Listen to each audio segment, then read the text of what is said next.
mí me pedisteis o me pidieron que... Muy buenas, Inés. Me pidieron que hablase sobre la resurrección del Señor. Muy buenas, Rafa, pase usted. Hablar de la resurrección del Señor, se puede hablar muchas cosas, por eso lo estaba comentando acá, me digo, ¿realmente qué es lo que queréis? Porque se puede ser qué supone la resurrección del Señor para nosotros. Puede ser meterse en un embolado ahí tremendo, que es una especulación teológica. Yo creo que muchas veces es más teosófica que teológica, porque cómo fue aquello, porque aparecía, no aparecía. Yo ahí no me voy a meter. Yo no me voy a meter ahí. Después, lo que yo iba a ver es simplemente lo que voy a hablarle. Mira, esto es uno de los temas. Yo ahora tengo próximamente un curso, empiezo el miércoles que viene, un curso que voy a dar a profesores y a maestros de religión. Todos trabajan en la pública. Y es un curso que dura pues unas horas y, digamos, durante 3 días son 3 horas y después hay que hacer un trabajo y tal y cual para que le den los créditos. Y os voy a dar prácticamente lo que le voy a dar en algún momento a ellos. Bueno, no todo, evidentemente, porque yo voy a dar unas ideas que, fíjate, ¿no? Yo le he dado cursos son bastante folios, ¿no? Pero yo voy a dar porque yo soy profesor de filosofía, pero claro, ahora tengo y de cultura clásica la he dado también, pero ahora tengo la suerte de que me engancharon con una asignatura de religión en el digno bachillerato, además.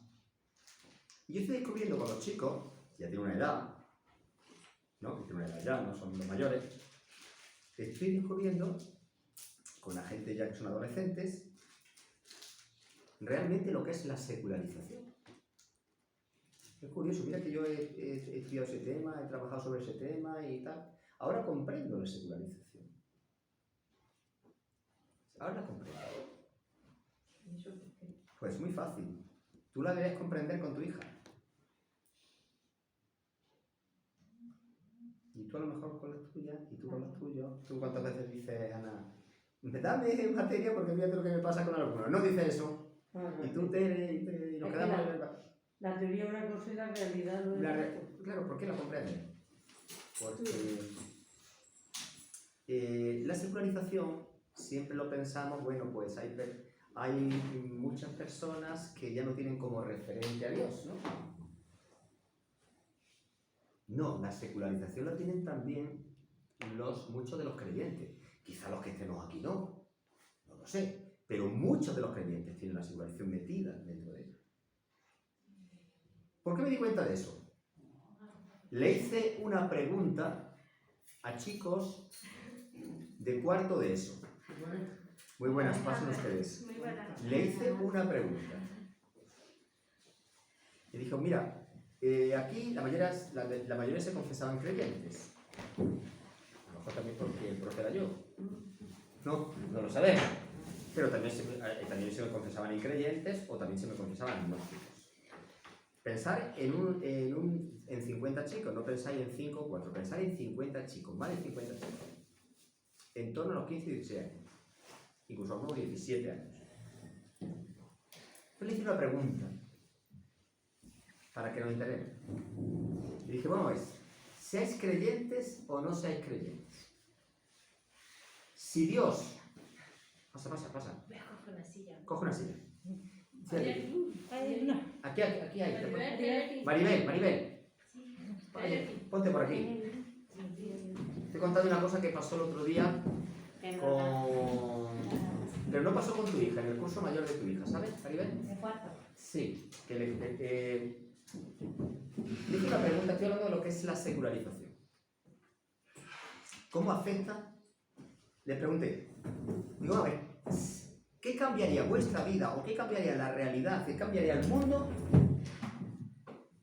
si el Dios que revela a Jesucristo existe o si Dios no existe?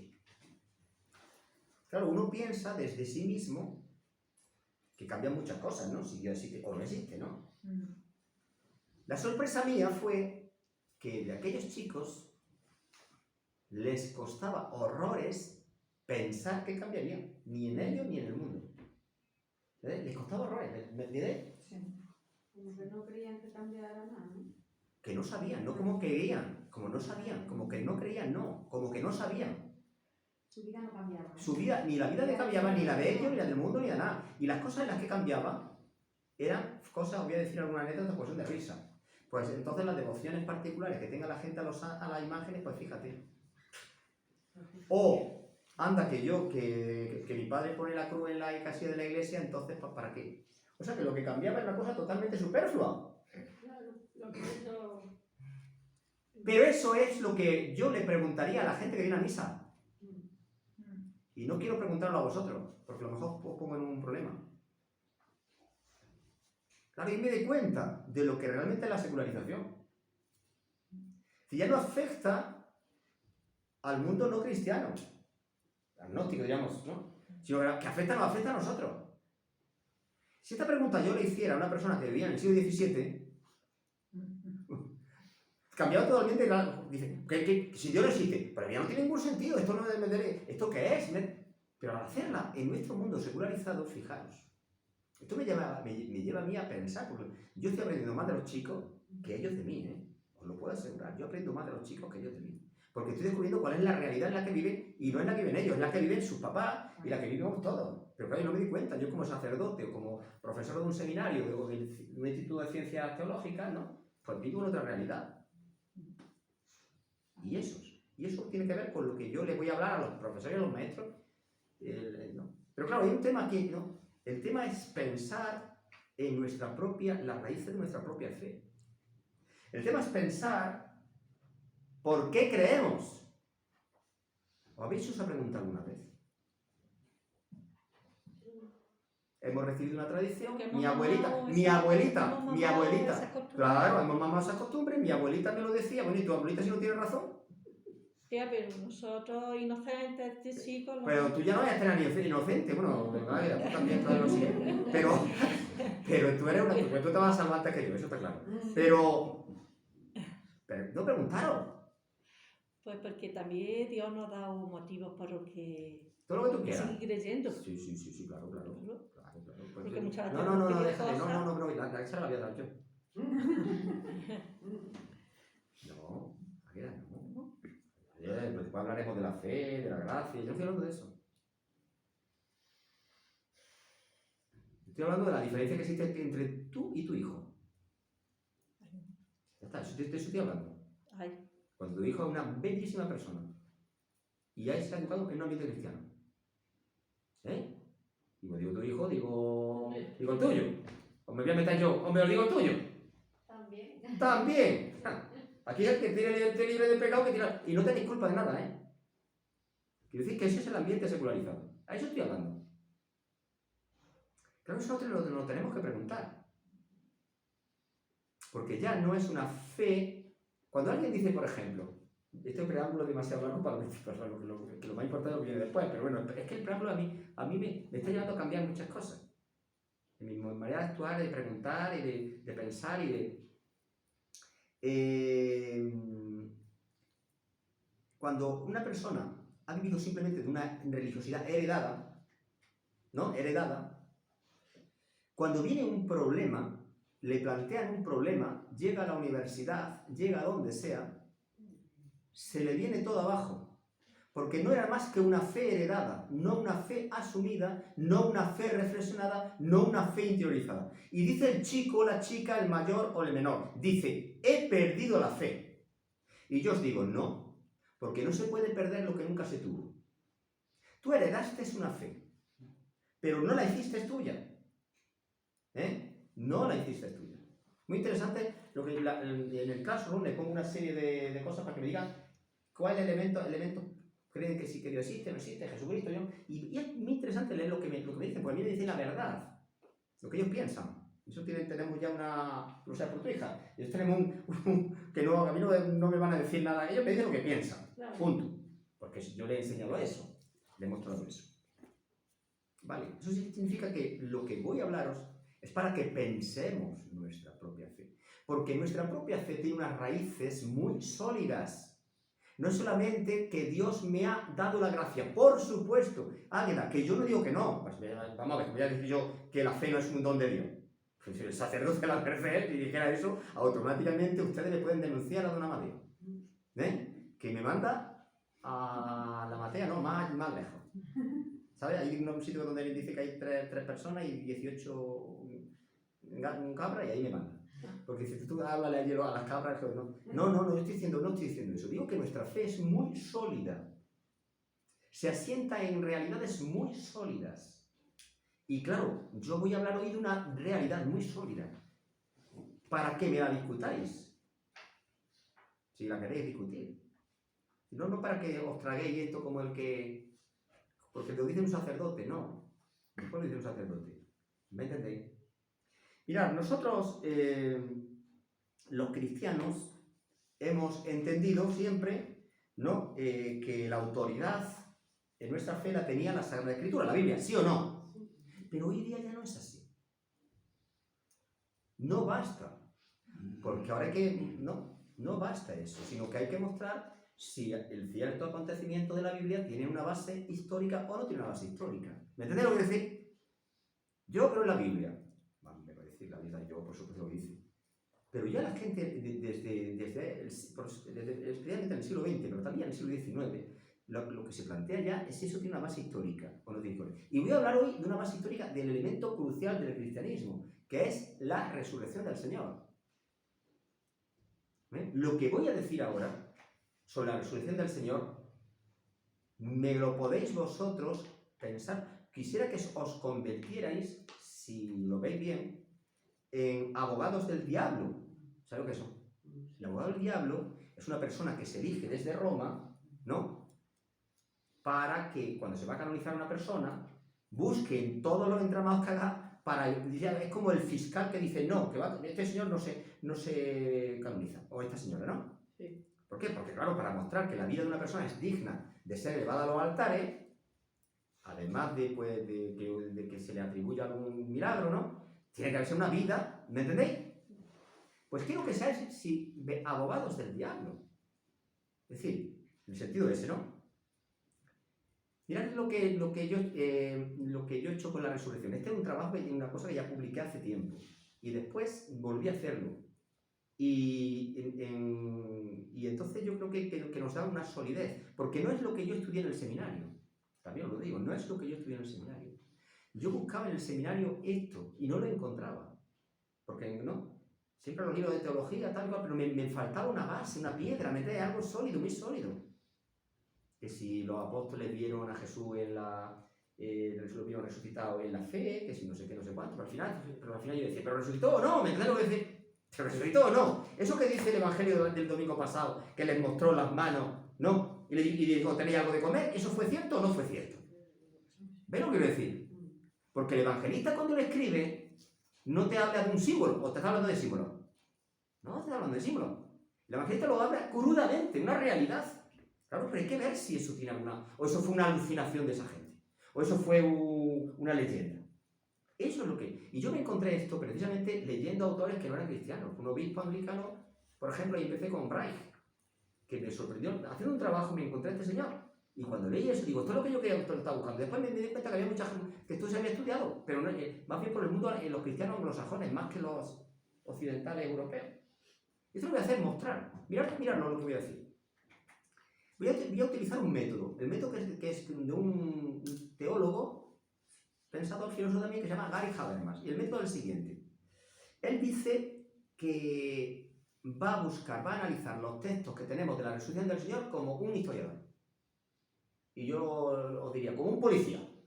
Vamos a ver los textos que tenemos de la resurrección del Señor. Vamos a ver lo que tenemos. Y vamos a buscar la mejor explicación a lo que esos hechos nos cuentan. Vamos a coger solamente los argumentos que aceptarían los creyentes y los increyentes. O sea, que no vamos a quedarnos con los argumentos que tuvieran los creyentes, sino los que aceptaran también los increyentes. O sea, y si un increyente no acepta este argumento, lo quitamos. Eso es, ¿no? ¿Eso es sólido o no es sólido? Chicos, aquí no vamos a hablar, aquí vamos a buscar la mejor explicación teniendo en cuenta las cosas que aceptaríamos tanto creyentes como increyentes. Y una vez que nos hayamos quedado con esto, buscamos la mejor explicación. Y vamos a buscar la mejor explicación empezando por todas las explicaciones increyentes. Y vemos si tienen alguna solidez. Y si la tienen, pues señores, ¿sabes lo que digo? Me bajo del altar, digo, el Señor mantiene mi fe. ¿No? Sí. Pero ellos tienen razón. Aunque el Señor sabrá cómo lo ha hecho, ¿me entiendes? O vamos a hacerlo. Vamos a atrevernos. ¿No? Este es un camino para atreverse, ¿eh? Digo, que a lo mejor salimos de aquí y sale mi amigo Ángel y dice, Juan Jesús, me has puesto en duda ahora. ¿Ahora qué hago? Ángel, ¿ahora qué hago? Y sale mi amiga Mercedes y dice, Juan Jesús, para esto no me invites a otra. Tú dame material, como decían antes. De estos libros hay que no se lean.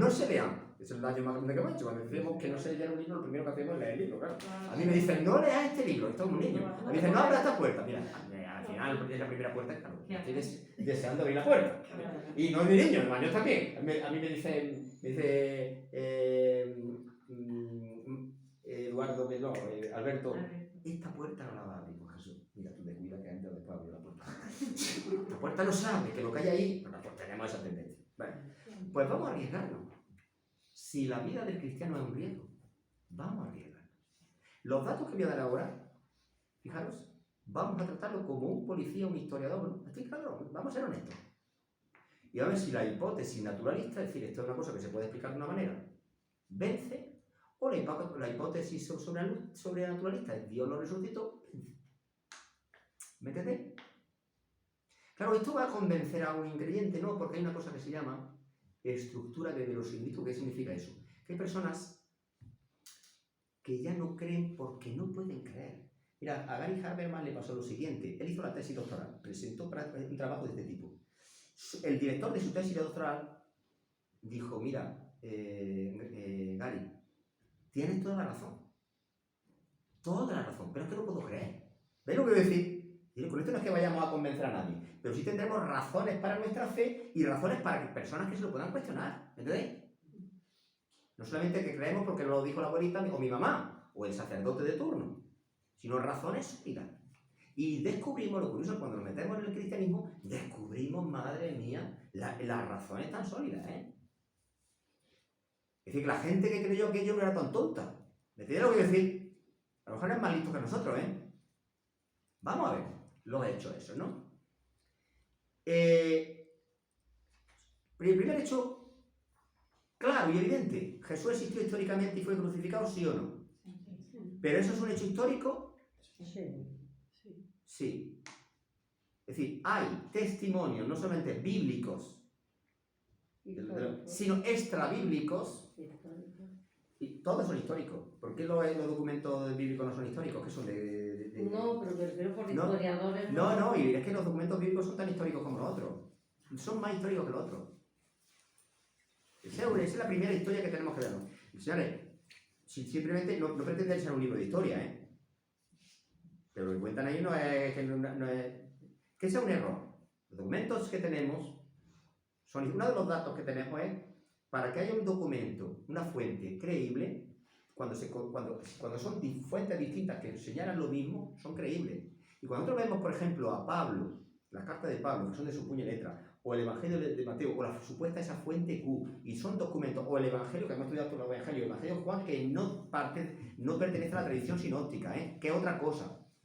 Son documentos distintos que no tienen relación a veces unos con otros y que dicen el mismo hecho. Eso para un historiador es un elemento fundamental. En la muerte de Cristo y en la personaje de Cristo creo que no vamos a dudar. De hecho, yo voy a decir siempre un nombre que no sabéis quién es, pero siempre suelo acudir a un ateo para decir, ¿no? Mirad, sobre la resurrección de Cristo y la existencia histórica, perdón, la resurrección, la existencia histórica de Jesús y la muerte por crucifixión, dice, por ejemplo, el historiador Bart Ehrman, que es agnóstico, ¿eh?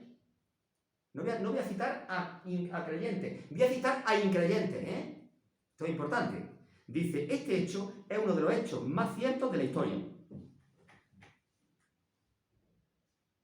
va al Génoma, un agnóstico. Por lo tanto, ese señor no tiene ningún interés en defender la fe. ¿De acuerdo? Aunque vosotros no sepáis quién es, yo sí sé quién es. Eso ya es un dato, ¿no? Otro dato, si es un hecho o no. La sepultura de Jesús en una tumba. Por eso le digo, no, pues sí, pues el Evangelio habla de un tal José de Arimatea, ¿no? Este hecho está recogido en los 4 evangelios, que tienen fuentes distintas.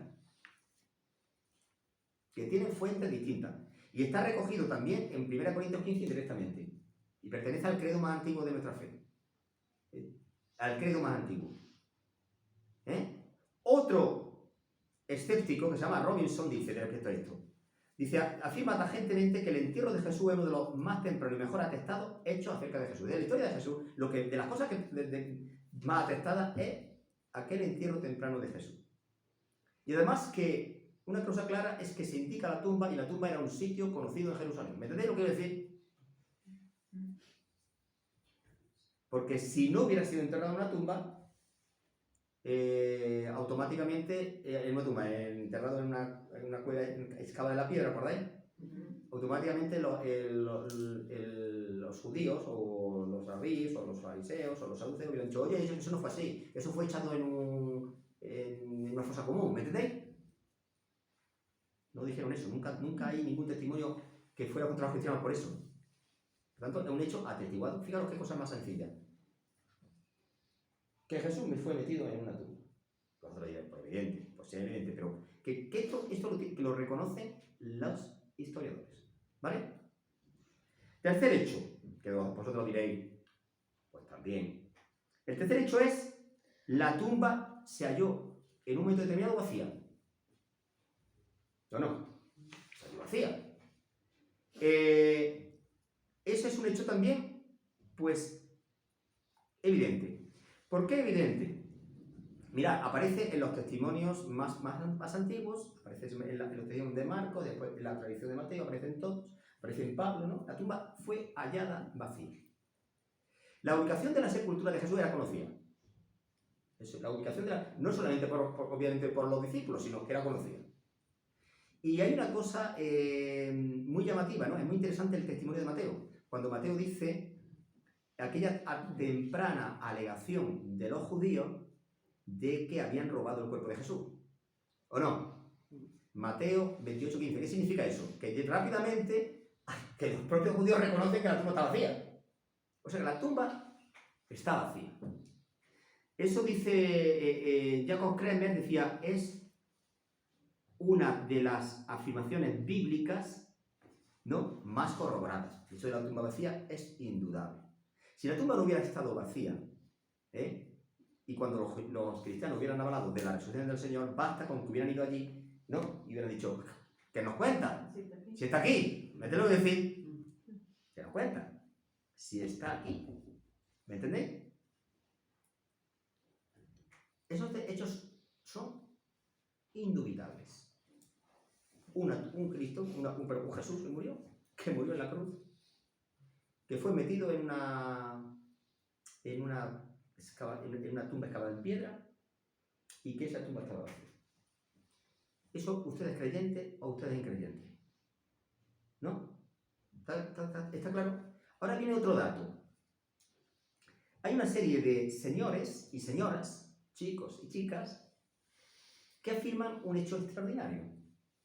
Y es que ese que ya no está allí ha resucitado. Lo han visto. Claro, ahí viene ya el tema, ¿no? Ahí viene la discusión, ¿no? Lo han visto. Es muy interesante que veamos realmente lo que dice la Escritura. De tradiciones totalmente distintas, que no es lo mismo la tradición de Juan que la de Marcos, la de Mateo, o con lo que dice Pablo, ¿no? Primero, se aparece a distintas personas.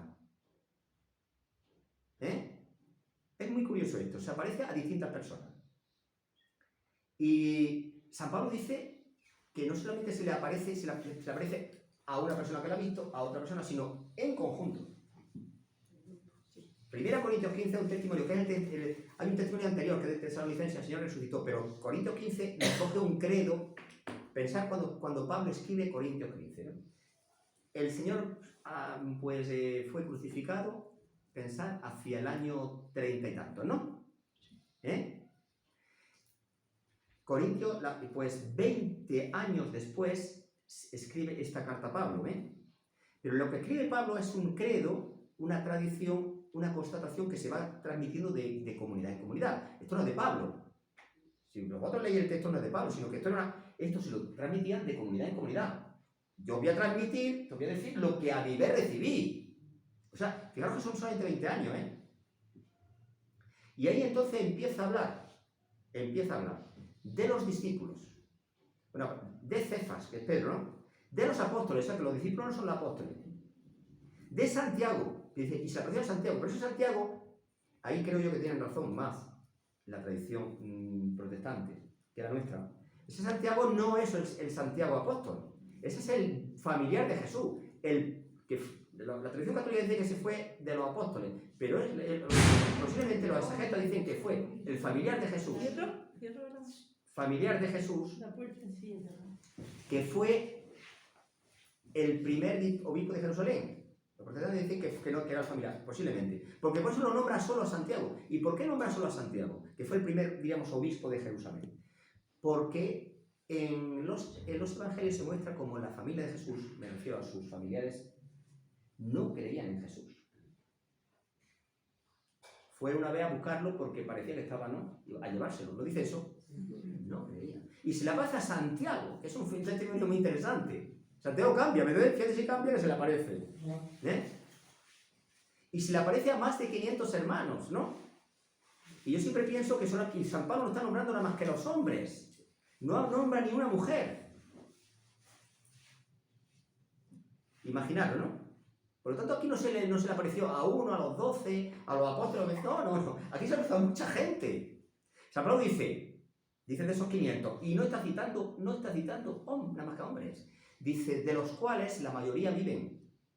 ¿Por qué dice la mayoría viven? Es como decirle, id y preguntarle. Eso es un hecho interesante. Y no ha nombrado ni una mujer. Y yo calculo que si ahí aparecen muchos hombres, a Jesús siempre le han seguido más las mujeres, que son más fieles y más intuitivas, ¿no?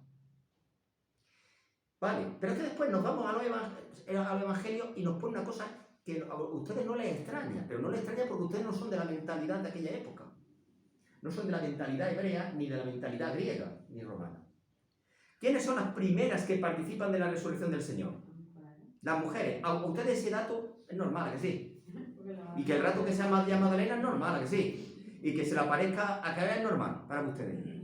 Eso ninguna apologeta. Las que solían arreglar los cementerios. ¿Qué van a arreglar los cementerios? Estamos hablando de los judíos, no estamos hablando de nuestras abuelas. Estamos hablando de los judíos. ¿Qué van a arreglar las mujeres? Las mujeres no pintaban nada. Las mujeres mira, los evangelios están escritos después de la carta de San Pablo, Y ya San Pablo en la tradición, como han quitado a las mujeres del medio. Pero lo que pasa es que, ¿por qué ya hablan de las mujeres? Porque el evangelio quiere reconocer la historia, más o menos, que fue. ¿Me entiendes lo que decir? Y por eso habla de las mujeres. No porque sean testigos creíbles, sino porque fue así. Para cualquier apologética, una apologética, el que quiere defender la fe y dar razón de la fe, nunca hubiera puesto a las mujeres. Nunca la hubiera puesto. Porque la crítica que le hacían a los cristianos, por ejemplo, yo tengo aquí la de Celso, ¿no?, del siglo II, dice, esta fe se basa solamente en el testimonio de mujeres histéricas, o sea, un pagano, dice, esto reconoce que eran las mujeres, dice, esta fe se basa en el testimonio de mujeres histéricas. O sea, nunca se le hubiera ocurrido poner como argumento de, diríamos, un testimonio creíble, poner a las mujeres. Pero ¿qué pasa con la evangelista? ¿Pero qué fueron ellas? Claro, las mujeres no es como ahora. Las mujeres, tú veías un asesinato, no era un testigo creíble en un juicio. ¿No? Porque claro, la mujer era ahí medio hombre. Igual no había llegado a la madurez. Eso lo dice Aristóteles, ¿no lo dice? Es decir, esa es la mentalidad, una mentalidad patriarcal donde el hombre está muy por encima de la mujer. Es así. Cuando Jesús le da relevancia a la mujer, significa que está rompiendo todos los esquemas, y los rompe. Bueno, pues esos son los testimonios que hay. Fijaros que eso ya es todo esto que estoy diciendo es muy importante si empezamos a atar cabo. Ya tenemos eso. Tenemos un testimonio de un crucificado, una sepultura, una tumba vacía y mucha gente que empieza a hablar de resucitación. Y que esas personas ya sabéis que les cambió la vida, ¿eh? Les cambió la vida, ya lo sabéis la historia, ¿no? Esas personas no ganaron nada con eso, queríamos ganar nada en lo humano. ¿Vale? Bueno, estamos ahí. Y ahora decimos, la pregunta es, ¿estos son hechos? Hasta ahora no hemos dicho nada más que hechos. Lo que estamos diciendo es si lo que dijeron aquellas personas es la realidad o no es la realidad. Esa es la pregunta, ¿no? ¿O no? Vamos a ver. Y hemos dicho que las primeras respuestas que vamos a dar son las respuestas que han dado los increyentes. O las personas que no han creído en la... Vamos a dar las respuestas ¿no? Y vamos a analizarlas una por una y veremos qué poca solidez tienen. O sea, que no tienen ninguna fuerza. Primer hecho. Mirad. Todo esto no es más que una leyenda. Han dicho, ¿no? ¿Por qué esta postura no se sostiene? Porque las fuentes que disponemos son antiquísimas. ¿Sabes lo que decir? Para que se forje una leyenda se necesita, eso lo sabe cualquier historiador, al menos 2 generaciones. Es decir, una leyenda sobre Cristóbal Colón no se forma en los primeros años de Cristóbal Colón, se forma 50 años después de Cristóbal Colón. ¿Entendéis? Fijaros que en los evangelios apócrifos hay muchas leyendas, porque son muy posteriores, ¿me entendéis? Pero es que los datos que tenemos son diríamos, de los primeros años del cristianismo. Se remontan a esos años. ¿Comprendéis? No se puede forjar una leyenda. No han pasado 50 años. Lo que recibe Pablo, que lo recibe cuando la conversión de Pablo ha pasado 3 años cuando Pablo, ¿no? ¿Entendéis? Matan a Esteban, ¿acordáis? Pablo que se convierte en presidente y al poco tiempo Pablo se convierte. Tampoco una leyenda puede explicar lo que le pasó a Pablo. ¿Me entendéis lo que decir? No puede explicar una leyenda lo que le pasó a Pablo. Pablo está contando lo que le pasó a él, ¿eh? Y ya Pablo conocía, cuando se convierte, estos datos, estos credos básicos, ¿me entendéis? Que recibió él. Por lo tanto, una leyenda no se sostiene, no hay tiempo. Los testimonios son muy antiguos, están al lado del, digamos, los testimonios se nutren, por lo tanto una leyenda surge bastante después. No tiene sentido. ¿Entendéis? Una leyenda surge después. Es que los testimonios que tenemos son pues, de acontecimientos a la nada digamos, de la resurrección del Señor. Por lo tanto, desechemos la leyenda. Se ha dicho también, hablamos de alucinaciones. Esas personas, porque claro, esas personas dijeron lo que creyeron, ¿eh? Eso lo acepta todo el mundo, lo dijeron lo que creyeron. Pasar los pobreticos eran un alucinado, estaban alucinados. Claro, uno se puede alucinar. 2 se pueden alucinar. 3 se pueden alucinar. Aquí están demasiadas alucinaciones aquí, ¿eh? Pero os voy a decir más en el tema de la alucinación. Una de las cosas curiosas es que cuando los evangelios son muy crudos, ¿no os dais cuenta? Son muy crudos. Que no soy un espíritu. Dame de comer. No dice, tenía algo de comer. Son muy crudos. Además, no existe ninguna alucinación colectiva. Voy a poner un ejemplo, por ejemplo, de lo que es una visión. Como decía, desapareció la Virgen, una visión. Esa visión la tiene una persona, ¿eh? O 2 personas, o 3 pastorcillos. Pero no la tiene la gente que estaba allí. Es distinto. Y además no es una cosa real en el sentido de ser, porque los evangelios que hablan de una resurrección, no hablan de un acontecimiento, de un espíritu que a los cristianos no le hubiera costado ningún esfuerzo predicar que aquel hombre, su espíritu vivía. ¿Entendés? Porque eso no hubieran creído, eso no había problema, los griegos no hubieran creído eso. Los griegos creían que el alma era inmortal, por lo tanto el alma se le podía aparecer, había testimonios del alma que se le aparecía. ¿Entendés? Eso no hubiera sido problema, pero cuando Pablo dice en el Areópago de Atenas, bueno, ya no había, pues ese resucitó. ¿Qué? ¿El cuerpo? ¿No? Eso era un problema para predicar, no era... O sea, cuando encontraron... Ese hecho muy interesante. Para los cristianos no hubiera sido ninguna dificultad decir, el espíritu se ha aparecido y tal cual. No, no, es que el problema no es el espíritu, es que ese Señor que crucificaron es el que se ha resucitado. Por lo tanto, el tema de las apariciones se queda, ¿no? Que no fue una cosa en un momento, que no es que vamos a las 8 de la tarde a ver la higuera aquella, no. Que no era, la Virgen me dice esto, no. Es que era en este lado, en el otro lado, en un cenáculo, en no sé qué, y a más de 500 hermanos, es decir, a la comunidad que convivieron con él. Nosotros, dicen los nosotros que hemos comido con él, que hemos vivido con él, a nosotros se nos lo vimos resucitado, comimos, estuvimos, es que así de crudo. Pero con un cuerpo distinto también. No, yo no estoy hablando de la corporalidad o no corporalidad, ese elemento no me interesa ahora porque eso ya no es un elemento histórico, eso es un elemento teológico. Yo estoy hablando de la historicidad, después ya lo podremos ver como el cuerpo, no cuerpo, eso ya es otra cosa. La cuestión es si ese hecho, ¿me entiendes lo que decir? Claro, eso ya es otro hecho. Eso no es el hecho de un historiador, estoy hablando de un historiador. O de un policía, con las pruebas de un policía, pues bastante menos el juzga a una persona lo condena a la muerte, ¿eh? ¿Me entendéis? O lo condena a 20 años de cárcel. El tema de la alucinación, y además no hay alucinaciones colectivas, ¿eh? Nosotros ahora mismo, si lo viera, vería a lo mejor Lola, tiene una alucinación, no lo veis, nosotros no vemos nada. Si ya lo vemos todo, esto ya es otra cosa. O estamos con el LSD, que no hemos puesto hasta arriba, ¿sabes? ¿Me entendéis? Y más en momentos distintos, tiempos distintos, circunstancias distintas, ¿me entendéis? Ese es un elemento por lo que es descartable. ¿Y si lo robaron el cadáver y lo manipularon los discípulos? ¿Y si esto fue un robo y se inventaron la historia para... ¿entendéis? Claro, aquí aparece que no solamente fueron los discípulos, que eso es muy difícil mantener una mentira. Vamos, si son dos, en el momento que la conozcan los dos, ya nos vamos a dar cuenta, ¿no? Imagínate cuando hay 200.000 que son... Pero aquí otra cosa, claro. Sabéis que esto es jocoso, es un poco jocoso, pero los mentirosos son muy malos mártires. No se me entiende lo que estoy diciendo. Los mentirosos son muy malos mártires. No me entiendes, claro, tú entiendes lo que estoy diciendo. Claro, mira, yo cuando hago una mentira, no me voy a meter con nadie en política, ¿eh? Pero ahora mismo que estamos viendo las elecciones, cuando se dice lo que se dice, todos buscan algo, ¿no? Pero es que aquellos señores y aquellas señoras, a la nada ya estaban siendo perseguidos. Y que tú vayas a una cruz por una mentira, ¿no? Y que los mentirosos son malos mártires. Es decir, aquello no puede ser, aquí no, lo de la mentira, eso sí que es un absurdo, ¿no?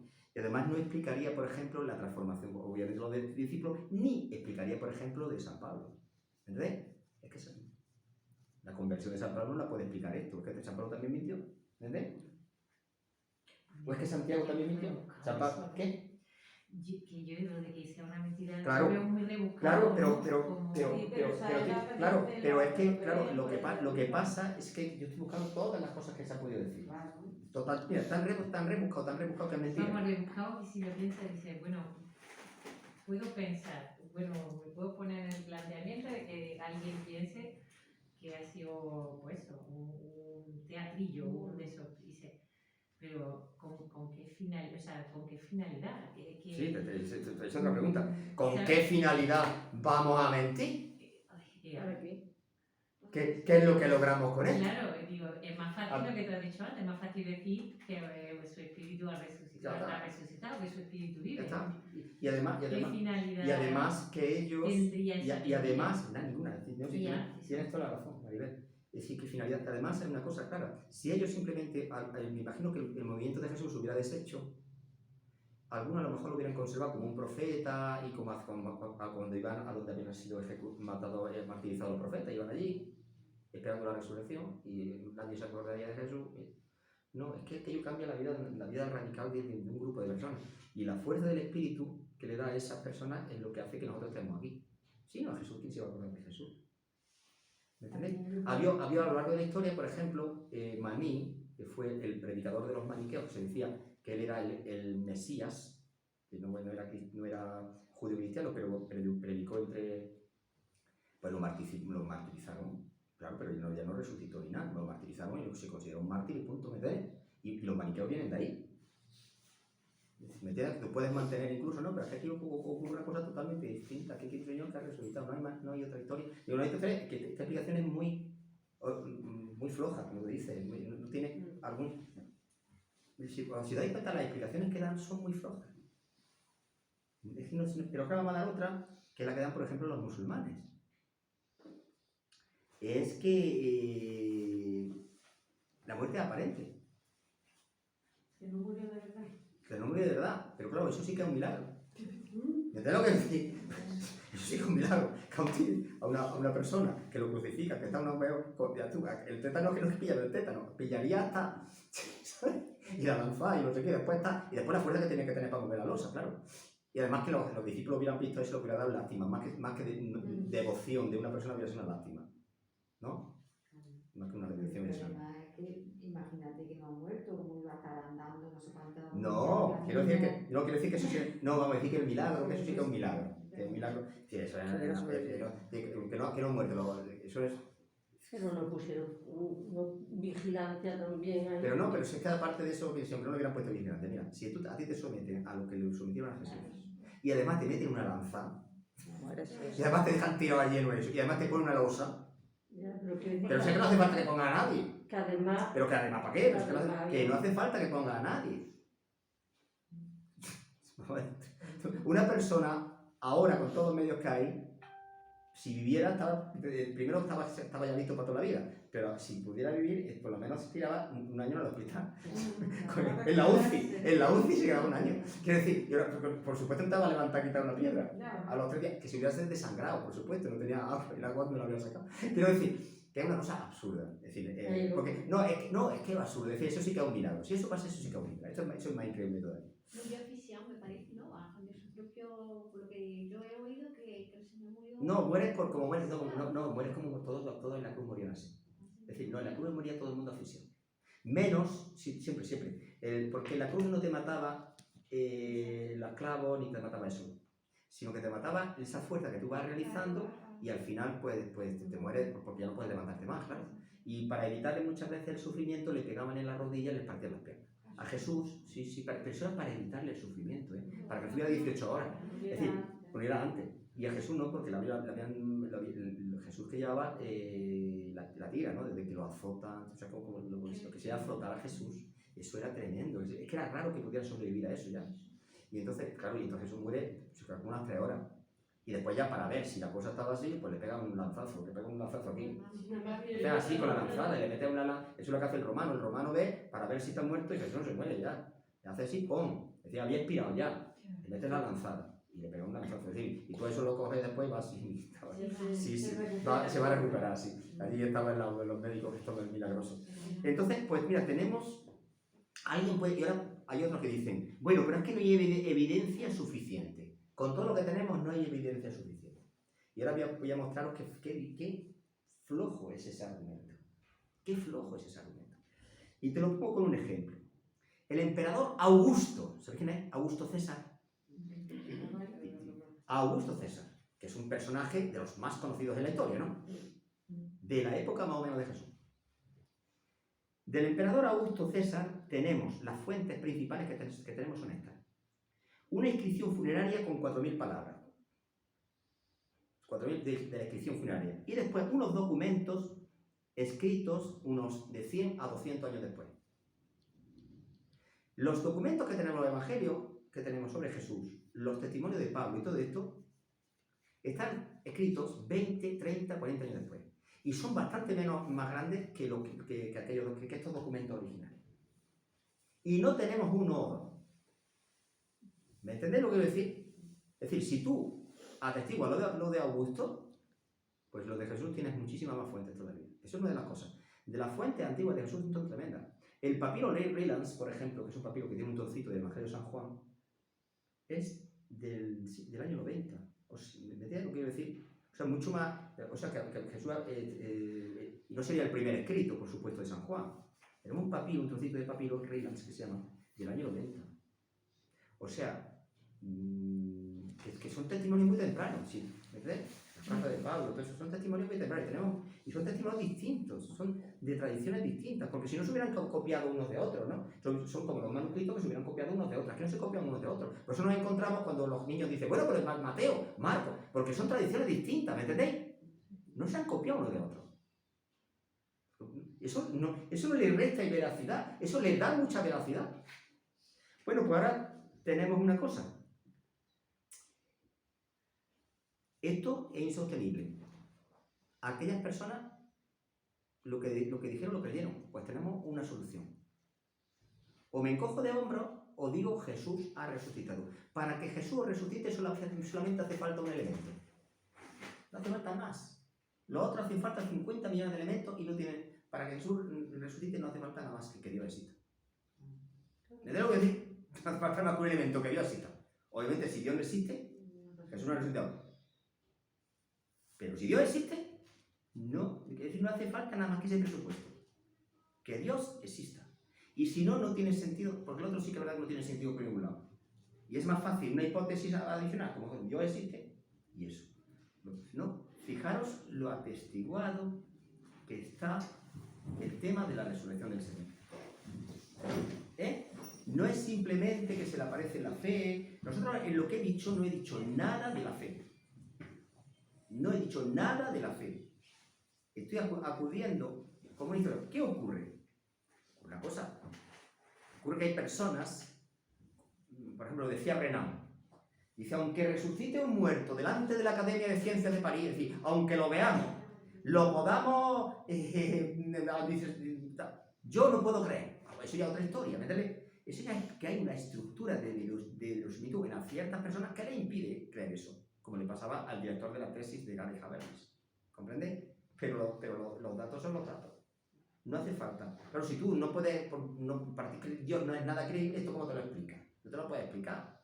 A lo mejor llega JJ Benítez y dice, son los marcianos, tienes que meter un marciano también, un extraterrestre, yo ya, ¿por qué no? Pero porque todos los datos apuntan a eso. Insisto, por bastante menos que eso, a las personas son condenadas, ¿eh? Por bastante menos fuerza en los datos, las personas son metidas 20 años en la cárcel, ¿eh? Porque nadie ha visto pegar el tiro al otro. ¿Me entiendes lo que decir? La fuerza. Y ahora ya podríamos decir lo que supone eso ya. Es el sí de Dios a todo lo que es Jesús, ¿eh? Entonces, cuando decimos eso, la cosa tiene que cambiar. Eso es lo que con los chiquitos, con lo que le dije a los chicos. La cosa tiene que cambiar. ¿Cómo hará falta que la cosa cambie mucho si ese Jesucristo ha resucitado? Porque cuando dice que estoy con vosotros, significa que estoy con vosotros. Cuando dice que la vida, que está en la eternidad, que podemos estropear la eternidad, significa que podemos estropear la eternidad, ¿eh? Cuando dice que hay un Dios en el cielo y que Dios es un Padre, es que Dios es un Padre. Cuando dice, es decir, que las palabras de Jesús son realidad absoluta, ya no es una interpretación, no nos está diciendo esto es una realidad, todavía tendríamos que pensar mucho lo que supone eso. No sé qué hora es. ¿No? Pero quería marcaros esto. Hablaros de la resurrección, pero fijaros desde esta perspectiva. Ahora, ¿no? Es decir, el acontecimiento, y una cosa fundamental.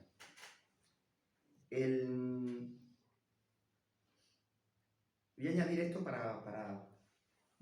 Esta mañana, cuando yo he dado una clase de sociología de la religión, no, sociología, pero dentro de la sociología, un capítulo que le vamos a dedicar es sociología de la religión. Pues entonces, estudiamos a un autor que se llama Giddens, porque es un texto que es lo que se va rehaciendo, es un texto que tiene un equipo de investigadores que todos los años va saliendo el texto renovado.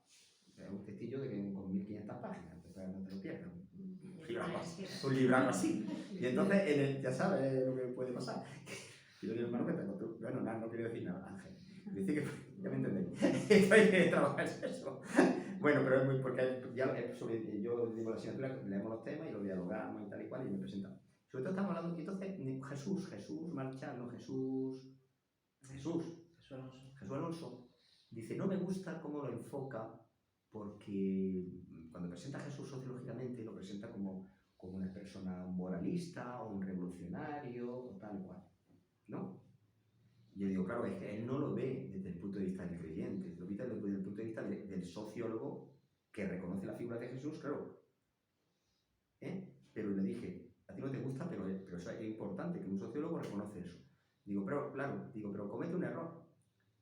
El error que comete, claro, es que el que diga que Jesús es un profeta, y el que diga que Jesús es un revolucionario, y el que diga que Jesús es un moralista, no se sostiene. ¿Y por qué no se sostiene? Las cosas que decía Jesús, o era un alucinado, un chalao, o decía la verdad, o no tiene alternativa. O Jesús estaba como una cabra, toledana, que dicen que están locas perdidas. O, un alucinado de esto, como no había un Jesús por ahí que salía en un pueblo de Granada, ¿lo habéis visto?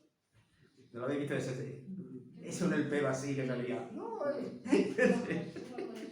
chaval perdido. O Jesús era un tipo de esos, o Jesús era un alucinado, un iluminado, o Jesús no hay otra alternativa, era lo que decía. Lo que nos llama la atención es que nadie vio a Jesús como un iluminado ni como un charado. A este señor lo ve todo el mundo, ¿no? pero nadie ve a Jesús como un iluminado, ni los que lo crucificaron lo veían como un iluminado. ¿Me entendéis? Porque a un charado iluminado no lo crucifican, no le haces caso. Aquel Jesús era el que decía, tus pecados quedan perdonados. Y que ayer dice, pero vamos, ¿quién me va a perdonar los pecados a mí? Me lo tendrá, por ejemplo, vamos a suponer que Inés se pelea con Rafa. Y entonces Inés le hace una trata a Rafa. Y llega un señor, que no es un sacerdote, y diga, tus pecados quedan perdonados. Y hombre, como no me perdona mi marido, ¿tú qué me vas a perdonar? O sea, es decir eso es ponerse en el lugar de Dios. Y lo que dice, por ejemplo, el Evangelio de hoy, ¿no? Yo y el Padre, la obra por mi obra, ¿no? Si no me... Dice, ¿pero eres tú el Mesías o no? Dice, pero vamos, no están hablando de mi obra. La obra del Padre son mi obra. Si no creéis en mí, crea mi obra. Está identificando con el Padre, ¿no te das cuenta de eso? Son palabras muy duras. Entonces a Jesús, o lo sigues o no lo sigues, pero no le digas que es un profeta, no le digas que es un revolucionario, no le digas que es un moralista, porque eso es... O lo dices, está chalado y todo esto es... O, amigo, aquel hombre era el Hijo de Dios. Y la resurrección lo que nos dice es que aquel hombre, porque por chalado no lo tuvo nadie, ni por iluminado, hubiera sido muy fácil, ¿no? Es que está iluminado, nadie lo tuvo. Lo escucharon, lo escuchaban y le tenían, ¿entendéis? A ver lo que... y lo seguían y lo amaban, ¿no? Algunos lo amaban y otros lo odiaban, ¿me entendéis? Y eso ya también es muy interesante. Y la resurrección fue la fe. La resurrección es la que nos da la clave de todo. Insisto, nuestra fe se asienta en una roca muy sólida. Y voy a terminar diciendo esto. Y esto ya contra todo lo que me enseñó Manolo Carmona en Cristología. Contra toda la teología. Aquellas personas que vieron al resucitado no tenían fe. Recibieron la fe allí. ¿Sabes lo que quiero decir? ¿Amaban a Jesús? Por supuesto que amaban a Jesús. ¿Se sentían destrozados por la muerte de Jesús? Sí, pero ellos no tenían fe en Jesús. A ellos les caía la fe en Jesús. Eso les caía la fe, esto es otra cosa. Los primeros testigos, el cristianismo parte de una evidencia, no parte de una fe. Parte de una evidencia, la evidencia de los que vieron a Jesús resucitar. Todo no, Esto es así. Nosotros nos van a enseñar muchas veces la fe de los discípulos, una leche. Lo amaban profundamente, pero aquellos discípulos de Maús ya no podían creer en el Señor Jesús, en Jesús. Lo amaban, claro que lo amaban.